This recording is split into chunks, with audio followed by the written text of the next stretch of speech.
Dalam rangka meningkatkan kualitas pembelajaran, satuan pendidikan perlu melakukan pembenahan sesuai dengan kebutuhan. Oleh karena itu, Kementerian Pendidikan, Kebudayaan, Riset, dan Teknologi meluncurkan Rapor Pendidikan versi 2.0 sebagai sumber data yang relevan untuk membantu satuan pendidikan mengenali kondisinya.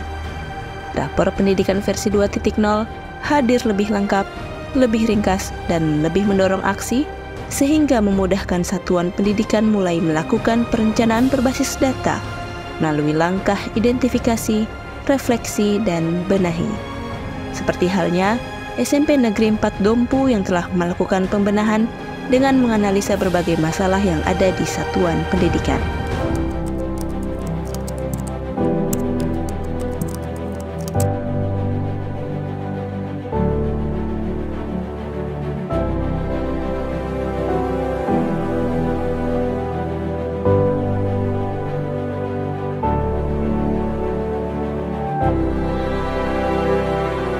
Selamat pagi, Assalamualaikum warahmatullahi wabarakatuh.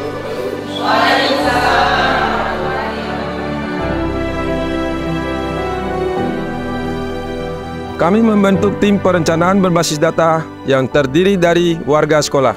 Kemudian tim PBD sekolah mengadakan rapat perencanaan program. Di awal rapat, kami mengidentifikasi permasalahan yang terjadi, yaitu rendahnya kemampuan literasi dan numerasi.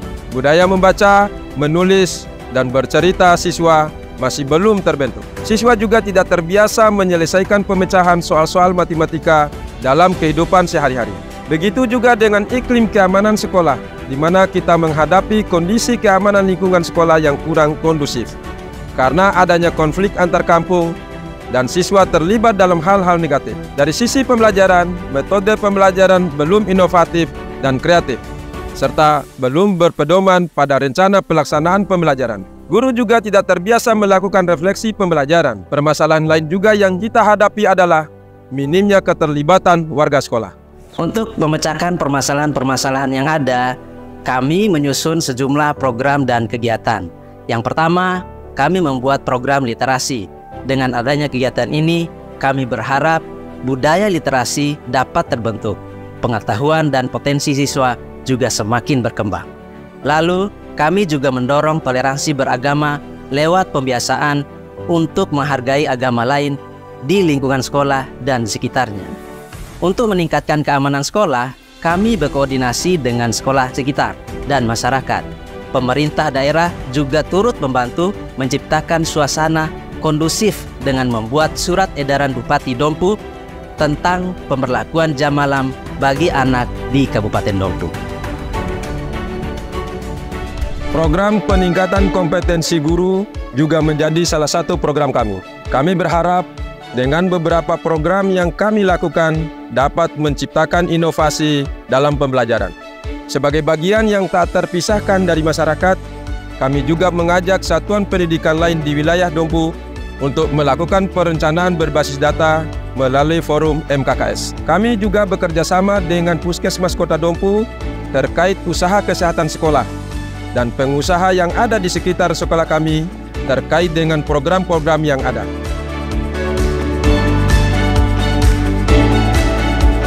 Sejak ada rapor pendidikan, saya memiliki dasar dalam merancang perbaikan proses belajar mengajar yang lebih sesuai dengan kebutuhan siswa. Kita bisa melihat apakah metode pembelajaran yang digunakan selama ini sudah interaktif atau belum. Para guru kini rutin melakukan refleksi pembelajaran agar metode pembelajaran menjadi semakin baik.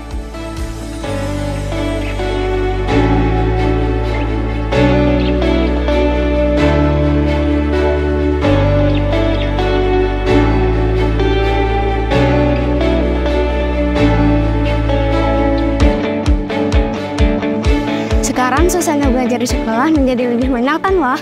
Teman-teman saling menghormati dan mendukung. Lingkungan di sekitar sekolah juga sudah jauh lebih kondusif. Sudah tidak ada lagi pertengkaran di antara teman-teman. Saya mengapresiasi program-program di sekolah, terutama program literasi, yang terlihat sangat berdampak positif pada anak saya. Anak saya yang biasa main HP, sekarang lebih banyak beraktivitas yang berdampak positif. Misalnya mencatat apa yang sudah dipelajari di sekolah dan membaca kembali. dan anak saya sangat terlihat antusias dan senang dalam mengikuti pembelajaran. SMP Negeri 4 Dompu merupakan salah satu sekolah yang telah melaksanakan perencanaan berbasis data dengan memanfaatkan rapor pendidikan versi 2.0. Program yang dijalankan sudah cukup baik dalam rangka mengefektifkan dan efisiensi anggaran maupun sumber daya manusia. Melalui forum MKKS, kami juga mendorong sekolah lain untuk memanfaatkan rapor pendidikan melalui upaya implementasi perencanaan berbasis data agar peningkatan mutu pendidikan dapat tercapai. Kami sangat mendukung pemanfaatan rapot pendidikan melalui program perencanaan berbasis data. Sekolah terbantu dalam perencanaan dan penganggaran yang sesuai kebutuhan, seperti SMP Negeri 4 Dompu yang telah melaksanakan perencanaan berbasis data. Kami pemerintah daerah juga merasakan manfaat rapot pendidikan sebagai landasan untuk mengambil kebijakan dan sebagai upaya pemenuhan pelayanan dasar wajib yang terangkum dalam Standar Pelayanan Minimal atau SPM Pendidikan. Salah satu kebijakan yang diterbitkan untuk meningkatkan iklim keamanan dengan mengeluarkan surat edaran Bupati Dompu tentang pemberlakuan jam malam bagi anak di Kabupaten Dompu. Mari melakukan perencanaan berbasis data dengan memanfaatkan rapot pendidikan versi 2.0 untuk mewujudkan pembelajaran yang lebih berkualitas. Platform rapor pendidikan versi 2.0 telah membantu kami melakukan perencanaan berbasis data dan melakukan perbaikan, baik dari segi pembelajaran di kelas, keamanan lingkungan belajar, maupun peningkatan kualitas SDM. Perencanaan program menjadi lebih terarah dan sesuai dengan prioritas. Perencanaan program yang sebelumnya repetitif dan subjektif kini menjadi terukur karena berbasis data yang kredibel. Ayo segera lakukan eksplorasi platform rapor pendidikan. Mulai benahi sesuai kebutuhan. Mulai dari rapor pendidikan.